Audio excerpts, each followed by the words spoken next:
What's up guys, it's Speed here, and today I want to talk about the 5 crucial concepts that carries must master if they want to get to the next level.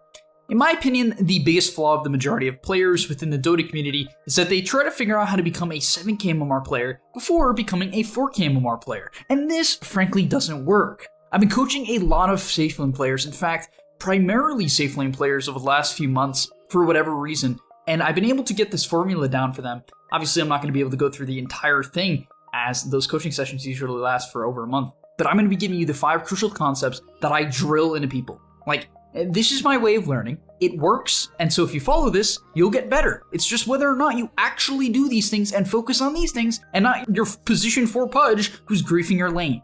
But if you're excited for this content and are a carry player aspiring to get better, or just want to get better at Dota in general, please like the video, not only to get a little bit of luck in that, but also to support us in our journey get better at Dota.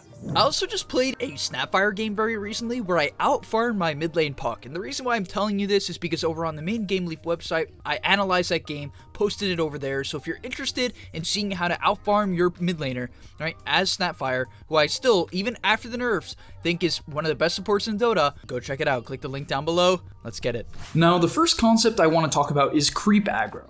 Now, I'm also going to pair this with the idea of mirroring the position 4, but these two things come together and really just allow you to avoid taking damage in the laning stage. So for the majority of carry players, what I recommend they do within the lane is focus only on last hits early on, especially if you are below 3k MMR, even 4k to some extent, but definitely below 3k, you need to be getting at least 50 by 10. At least, just to be clear, that's an at least, right? Every single game if you want to go up. And it's a really easy thing to focus on, but often what carry players get wrong is that they'll overcommit for every single CS, they'll take way too much damage, and they never reach that goal.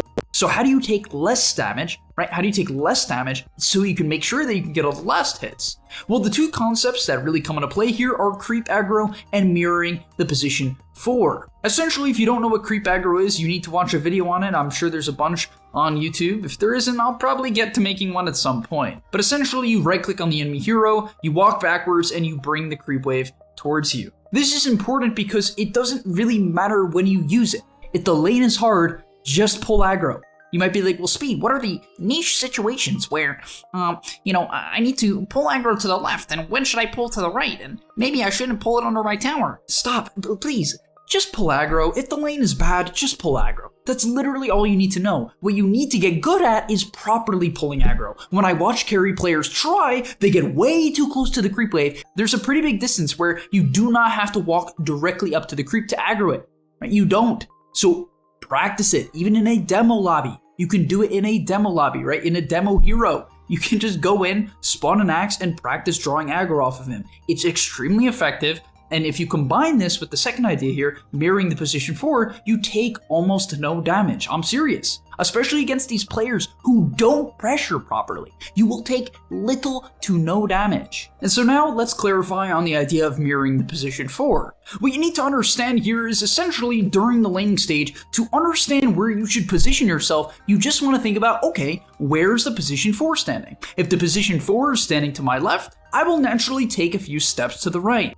And if you continue to do this throughout the laning stage, you are going to cut the amount of right clicks the position 4 gets on you in half, even more. I'm serious. It's that drastic, just by mirroring them. So what you want to do in the laning stage is pull aggro, pay attention to the position 4, and if you do that properly, you won't lose a lot of lanes. You really won't. And that's why I'm trying to say when people are like, oh, my position 5 Lion griefed, and, I can't believe people are still picking Lion after, you've talked about it. First off, it doesn't really matter what people pick around you. If you really have enough impact, you'll carry anyway. But what you need to understand is if you actually play properly yourself, you will do fine in every single lane. Like, literally every single lane. I don't care what the matchup is, you will do fine. You either take responsibility and start learning this, or you keep making excuses. Like, it's up to you. Now, the second thing I want to talk about is proper map movement. In general, I like to call it mirror movement, and I know I sort of just called it mirror movement for the position 4 idea. I just want to make sure you understand the difference here. So basically, what I'm recommending, and what you always need to think about as a carry, how do I mirror the enemy team's movement? And this basically applies through every single stage of the game. It could be in the laning stage, the mid game, the late game.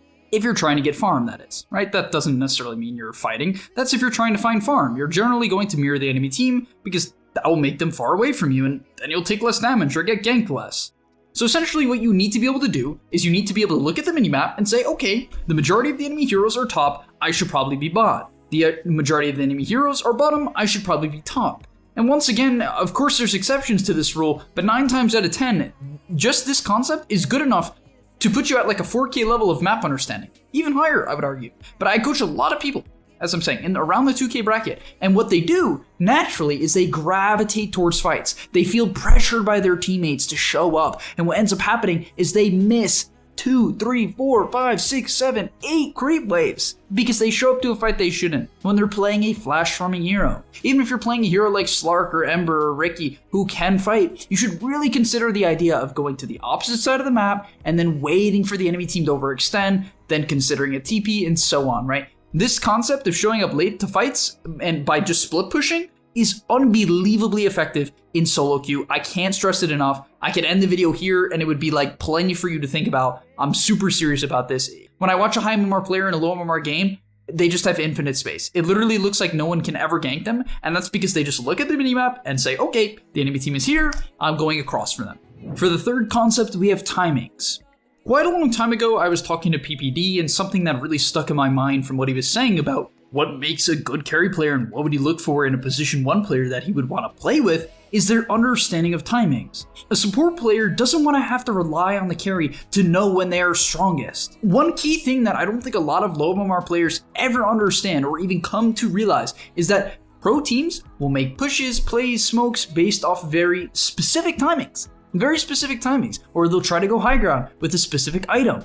And as a carry player, this is one of the most important things that you can understand when it comes to being able to shot call, because you don't want to be focusing on shot calling and making the plays or guiding your team before you have the correct items, because you're going to get distracted, you'll die to a gank, and therefore what you want to do as a carry is you want to understand your timings and then make calls off. This allows you to become a top tier player just within that idea. So essentially, let's say we're looking at a hero like Medusa. Let's say they have counters. They have a Diffusal Juggernaut, and you think in the early game you're going to struggle against them for whatever reason, and therefore you need more items. You know this. Your team might not. So not only should you communicate it to them, you should also strive for these timings. And at the same time, a lot of people don't know the timings. You might ask, well, Speed, how do I learn the timings?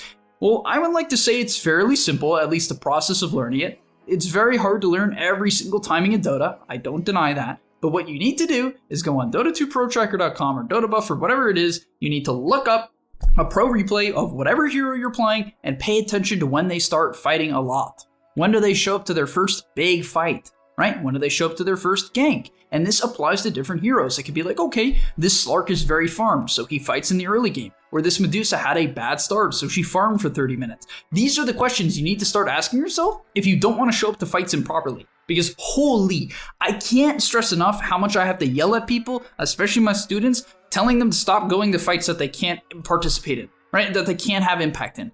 What are you going to do as a Medusa with a Mask of Madness, Phase Boots, and a Wraith Band when it's 15 minutes into the game? Nothing. And sure, there's issues underlying that if that's your farm, but you need to understand what your timing is and play around it. This is a big deal. At number 4, we have target priority. And this is something I'm actually planning on making a bigger video on, maybe even an interactive video where you guys can sort of follow along and guess what heroes a player might target, and then, I'll go over the clip, something like that. But essentially, why do I recommend this, and why is it something I want to think a lot about more within the next coming month, or even make a few videos about? Because a lot of people, they sort of just go on the first person they see. They're like, okay, there's Centaur, yay, and they jump. Well, that's probably not a good idea, right? Because Centaur is going to take a lot of damage. Naturally, Centaur's in the front. He's probably in the middle of the fight, so you're going to get hit by a lot of random AoE spells, a random Fade Bolt, an AA Blast that wasn't even targeted at you, and all of a sudden you're dead, and no one even tried to kill you. And it's like, well, how do you fix this problem? And generally, it comes to target priority. When you start thinking about who you need to kill more, you will often position much better in fights. So let's say you're playing Slark and you feel like the enemy Oracle is giving you problems. What you need to do is probably flank. That's usually your option. And then you'll actually take that route. You'll be like, okay, I need to flank, and you'll flank in the fight. But what most players do is they just go numb. They don't think about these things. They don't pay attention to it when they're watching pros, and therefore they just jump the wrong target every single fight. And target priority gets really, really advanced because often what happens is it changes all throughout the game. Every single minute, your target priority could change based on items. Let's say you're playing Storm Spirit and you got an Orchid. 1 minute you could kill Animage, the next minute you can't. Why would that be? Because of Manta. And that really applies to every single matchup in Dota. You always need to think about these things. It's like, okay, maybe I can kill the Oracle at minute 25, but at minute 35, he might have a 4-staff. And me trying to pounce on him as Slark is now not a great option. Or maybe I need to wait to see him commit the 4-staff to kill him. And now, just as an overall blanket statement to simplify the idea of target priority, because I don't want to get too complex here, but if you don't know what to go on as a core player, as a carry player, generally you want to kill the squishies you can burst first. If you can kill them quickly with low committal, it is generally a very good idea. And this applies to every single hero. If you're playing PL and there's just some Dazzle chilling nearby, you can kill him really quickly most of the time. It's the same thing as if you're playing Slark and they have, let's say, a support Leshrac and the guy has 900 HP and mana boots. You should just kill him right off the bat because it's not going to make you commit a lot of spells, you won't have to go out of position, and in this case you can build up essence stacks. And finally, at number 5, this sort of pairs with number 2, and it sort of pairs with everything, but that is mastering the minimap. The minimap has to become your best friend. I've said this in other videos, and I can't stress it enough. Really what you need to know is that if you aren't looking at the minimap every like 5 to 10 seconds, even less, like the better you get, even less, you won't do well in high MMR games. You will get destroyed. You will get obliterated. Trust me, you have to be able to look at the minimap all the time. All the time. Now I hear you. Speed. Even in team fights? Yes. Even in team fights, you need to know if there's someone flanking. And they're not going to be on your camera. They're going to be on your minimap. And that's very difficult, right? Yeah, that's why some people go up at MMR and some people don't. Because some people learn how to do this. How do you practice it? You just start paying attention to it. Maybe you need to put a post-it note next to yourself. Maybe you need to just watch this video again. I don't know, but you need to become a master of the minimap because it's going to help you in every single aspect of your game. It helps in the laning stage to know if someone's going to contest a pull because then you can maybe go on the offlaner. It can help in the mid game because you will get ganked less because you can see the enemy team coming. It will help in the late game because you can know when you should split push and maybe even try to play some rat Dota. The minimap tells you everything you need to know. You would be honestly shocked how many times as a carry player that you died to a gank that you shouldn't have because of a little bit of information. And you might be like, well, Speed, well, actually, I watched my recent game, and when I was watching it, I got ganked top, and it was to a really proficient smoke gank, and I'm in the 2K MMR bracket, so clearly, like, there's nothing I could do. Well, actually, the funny thing about that is if you really, really look at it, often what you'll notice is the best way to avoid ganks is if you see it, let's say you're playing top. Let's say you're playing top. You're top, there's 2 heroes mid, and the 2 heroes mid are the heroes that ended up killing you. If you even at any point saw them turn their hero in the direction top, I'm not kidding, turn their hero model towards top, you can assume they're paying attention to you. They're looking at you. They're thinking about you. That's how deep this can get. You can really, really read into players. People are pretty predictable if you play a lot of Dota and really look at the minimap. But thank you guys for watching. Hopefully you enjoyed this video of 5 crucial concepts carries must master. I'm really serious about this. If you can stick to what I'm saying and actually pay attention to these ideas and not, like your draft and whether or not you're going to make it to this year's TI.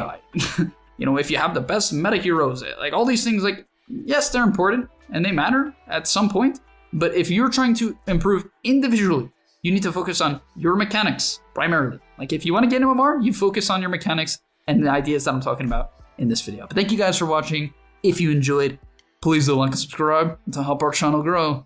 Thank you, and peace. Are you tired of being hard stuck at your rank? Over at gameleap.com, we have a library of hundreds of guides authored by pro players and coaches covering literally every aspect of Dota.